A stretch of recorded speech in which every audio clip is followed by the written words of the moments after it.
Morning అందరికీ. ఈరోజు speciality వచ్చేసి తల.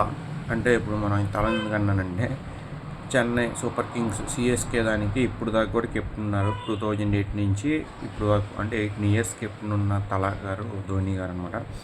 అండ్ మన ఇండియన్ టీం కూడా చాలా కాలం కెప్టెన్ ఉన్నారు.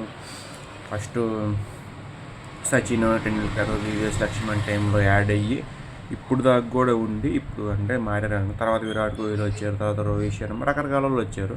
కానీ ధోని కెప్టెన్సీ మాత్రం హైలైట్ అనమాట. ఆయన ఓడిపోయిన ఒకే ఫీలింగ్, గెలిచిన ఒకే ఫీలింగ్ అనమాట. ఎక్స్ప్రెషన్ అయితే మారదు.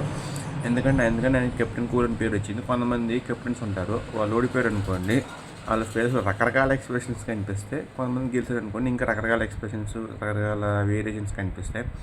కానీ ధోనిలో మాత్రం ఓన్లీ వన్ వేరియేషన్, స్మైలింగ్ మాత్రమే. అది ఓడిపోయినా గెలిచిన మరి ఆయన స్పెషాలిటీ అని చెప్పుకోవచ్చు అనమాట. అందుకని ఆయన పేరు కెప్టెన్ కూల్. సో ఆయన బర్త్డే అనమాట. 1981 జూలై 7th పుట్టారు. అంటే ఇప్పుడు 44 కంప్లీట్ 45th అడుగుపెట్టారు అనమాట. తెలిసింది ఆయన వైఫ్ సాక్షి గారు 2010లో పెళ్లి చేసుకున్నారనమాట. ఆవిడని 15 years అయింది ఇప్పుడు పెళ్ళి వాళ్ళకి. వాళ్ళ పెళ్లి మ్యాటర్ టాపిక్ పక్కన పెట్టండి. అండ్ మనకు తెలిసిన ఆయన జార్ఖండ్ స్టేట్కి సంబంధించిన వాడు అనమాట. ఫస్ట్లో జొలపాలు జుట్టు వేసుకొని బాగుండేవాడు. ఈ మధ్య కొంచెం పెద్ద ఏజ్ వచ్చింది కాబట్టి కొంచెం పెద్ద ఏజ్లానే ఉంటున్నాడు అనమాట, పెద్దరికంగా.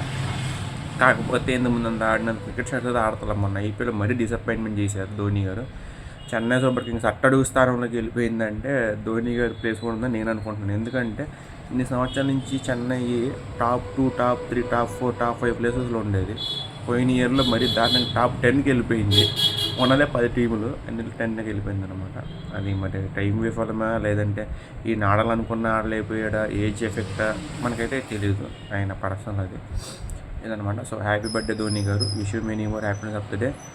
అండ్ ఇలాంటి బర్త్డే మరి ఏం చెప్పుకోవాలని చెప్పి, అండ్ మనం మీరు దేశాన్ని కూడా సేవ్ చేశారు, యుద్ధం చేయరు మనకి పాకిస్తాన్కి. ఇలాంటి ఎన్నో సేవలు మనకి అందించాలని చెప్పి మనస్ఫూర్తిగా కోరుకుంటున్నాను. Thank you so much. And all Dhoni గారి ఫ్యాన్స్ లైక్ చేయండి. నాకు సచిన్ టెండూల్కర్ వీళ్ళందరి తర్వాత ధోని గారు ఎక్కువ ఇష్టం అనమాట. నాకు సచిన్ టెండూల్కర్ వీళ్ళందరూ పెద్ద ఇంట్రెస్ట్ ఉండదు. ధోని గారు అయితే చాలా ఇంట్రెస్ట్ అనమాట. Thank you so much.